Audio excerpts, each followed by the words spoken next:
Il Museo di Pesaris è una delle pochissime realtà del genere in Italia. Attualmente il Museo di Pesaris accoglie oltre un centinaio di orologi di varie epoche e provenienze, quasi tutti di proprietà del comune di Prato Carnico e in parte concessi per l'esposizione da privati. La collezione offre una visione della produzione orologiaia completa, partendo dalla ricostruzione di orologi del 1400 per giungere ai moderni orologi indicatori che abbinano alla misurazione del tempo la fruizione di tutta una serie di servizi industriali e di informazione. Il museo espone una serie di orologi che documentano una lunga tradizione, dapprima artigiana e poi industriale, che per 3 secoli ha rappresentato l'attività economica più rilevante della Val Pesarina. Le riprese che vedete sono state effettuate prima del trasferimento del museo nella casa della Pesa di Pesaris. Sono esposti i primi orologi a pendolo del 1700, orologi da campanile, orologi a scatto di cifre e infine esemplari della produzione orologiaia più recente. Sicuramente avete già riconosciuto alcuni modelli e probabilmente ne avete posseduti uno o più di uno. Ora, per farvi capire che atmosfera si respira all'interno del museo, vi facciamo ascoltare alcuni estratti dell'audio originale.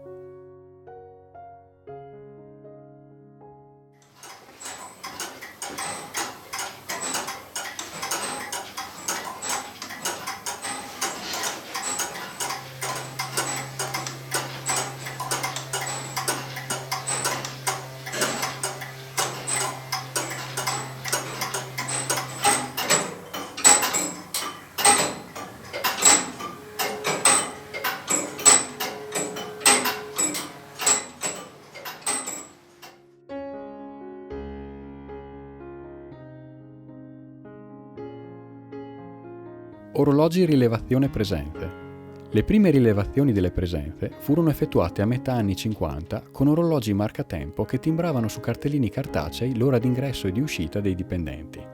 I cartellini venivano poi elaborati manualmente.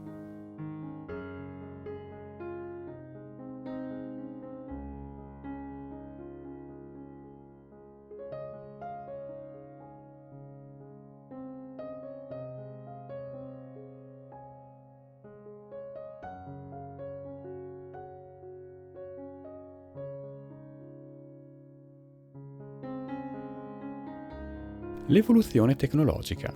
Verso la metà del 1800 la costruzione degli orologi da torre subisce un cambiamento radicale, passando ad una tecnica quasi industriale. Il telaio, anziché venir forgiato in ferro, viene costruito con una fusione in ghisa.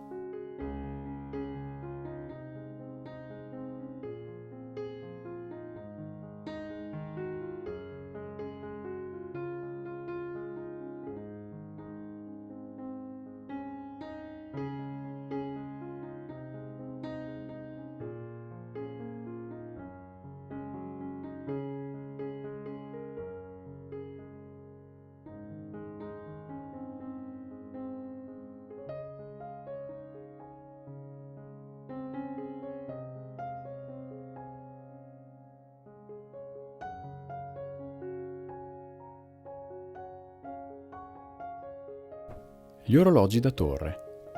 Gli orologi da torre, per la loro dimensione, il costo del metallo e il tempo richiesto per la lavorazione, venivano eseguiti solo su commissione. I meccanismi venivano realizzati interamente in ferro battuto con un castello costruito da piatti di ferro e assemblati mediante cunei meccanici.